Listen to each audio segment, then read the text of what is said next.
Welcome to Real Filmmaking. My name's Corey Tyndall, and today we're continuing on in our stay-at-home short film review series. Now, I know it's been a minute since I've done this. I think I put the last short film review series video up maybe like almost a month ago, and I've been putting out videos since then, but there's just been like different things that have come up, and so I just haven't been able to get back to this. I wanted to get back to these videos because you all have submitted a couple more short films to me, and I wanted to take a look at them and just give my thoughts and encourage each other as filmmakers so we can continue to grow even during this time of quarantine when it's harder to get out and shoot new things and to experiment and do stuff because most of us are confined to our houses. So I plan to do a couple more of these videos. If you have short films that you've made in the past and you'd love thoughts on, feedback, or maybe you shot a short film during quarantine, maybe being housebound like I did one a few weeks back, I'd love for you could drop the link in the comments, and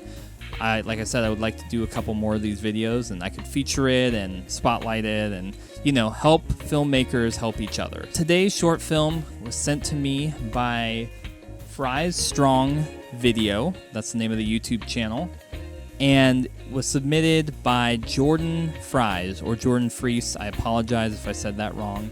And the short film we're looking at today is called Time Alone, and it is a horror short film revolving around the idea of being in quarantine, which I think a lot of us can relate to. As always with the short film series, I'll throw a link in the description so you can go check out the short film before I review it as I'm talking through it. It's really good. I don't want you to be spoiled here, so go watch it, come back here. So without further ado, let's jump into this short film. So first off the bat, I will say I love how you cut together the intro of this. That you have the news report dialogue going, and we see these different clips of what's happening in the world, like someone down on the ground, a covered body, an abandoned body in a car. I love that, and I love all the cuts between it. And then you cut to the clock, and we get the title of the short film. I think that's super well done. Like, this is a really well edited and paced intro. So kudos, Jordan. Awesome. Day one of quarantine. We all remember that. And I like how you show the passage of time on this couch. You're sitting in one outfit, the cue card changes, you're in a different outfit. I think that's a really clever way to show time passing. You've got the news going the whole time, just saying stuff. Kind of got that glazed over look. And I love this sequence. I love this scene right here where you finally turn off the TV, because we all know that feeling of just constant noise in the background. It's just going. It almost becomes invisible. And then when you finally turn it off, you're just like, oh, this is what silence feels like. And so I love how in this scene you get that huge contrast of like so much has been buzzing through this guy's mind in the midst of this disease. I don't know about it. I'm trying to learn more. I'm trying to be safe. I'm inside. And it's just constant. And then finally it just stops and you get that silence.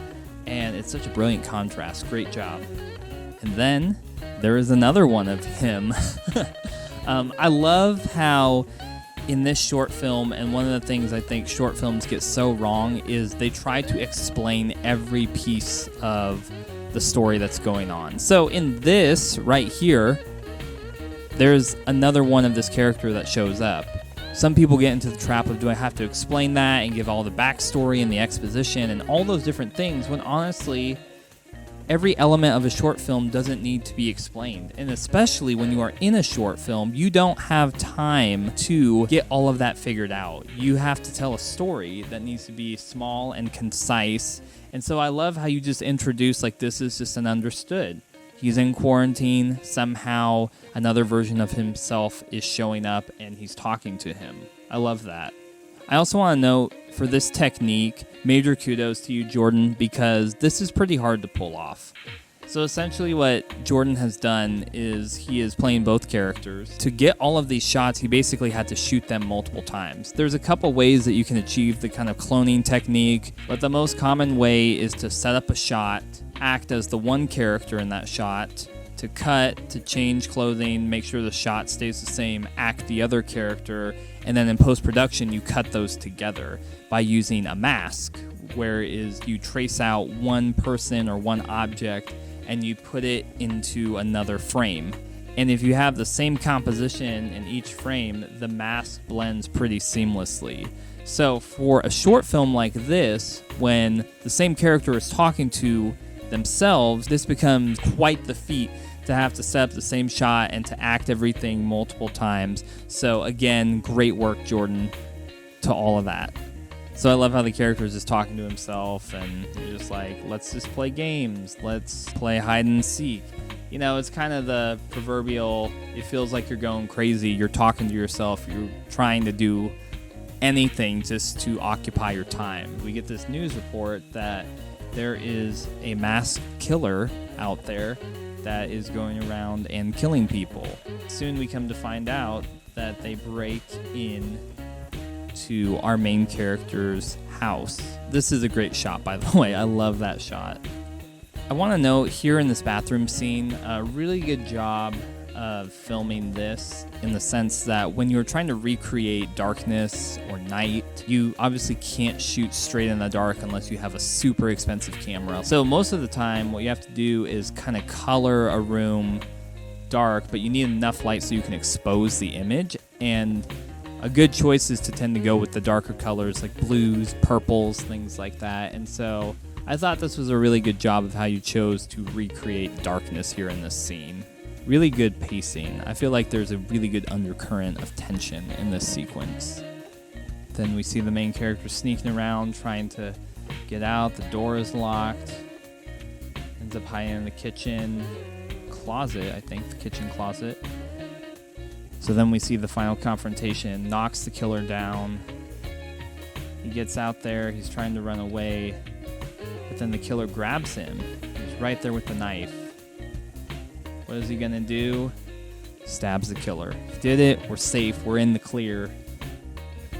Until killer pulls off their mask. And it's our main character. That's a great twist, by the way. Like, I thought it was super well done. And then we see this ending card, day 213 of quarantine, and it's our main character with the knife that he stabbed the killer with, which the big reveal is like he was the killer. Second layer of the reveal is that was all in his head. He ended up going crazy, or he thought he was going after the killer, but he ended up stabbing himself. And so from a horror standpoint, this is a really great twist. It's very interesting. It's unexpected.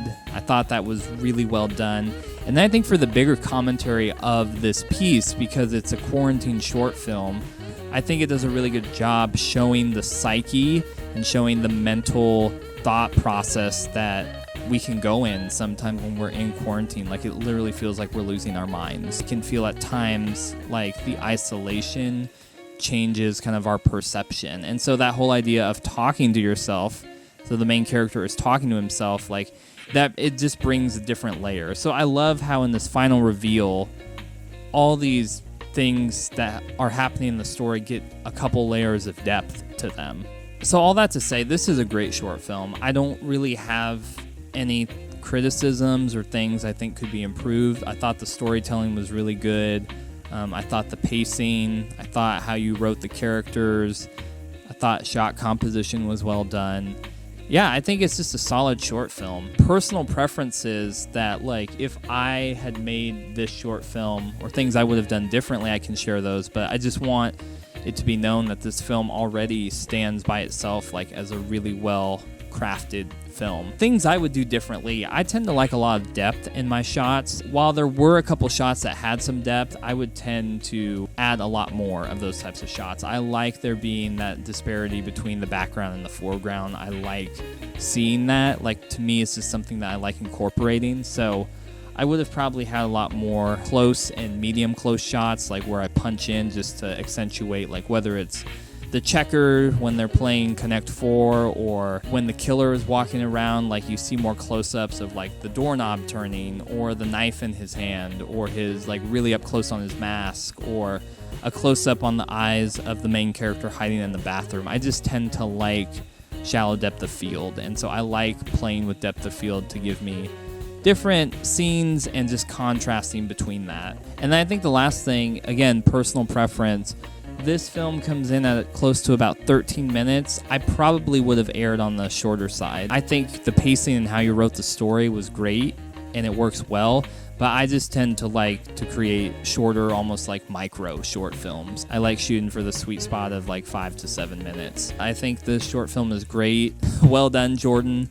And I really enjoyed it. Like, I genuinely enjoyed watching this short film. So I hope all of you enjoyed this stay-at-home short film review of Time Alone. Go over to Jordan's channel, give him some love, subscribe to his channel to see more of what he's doing. Give him some love on this video. And as always, until next time, keep making movies and watching movies. And I'll see you on Real Filmmaking.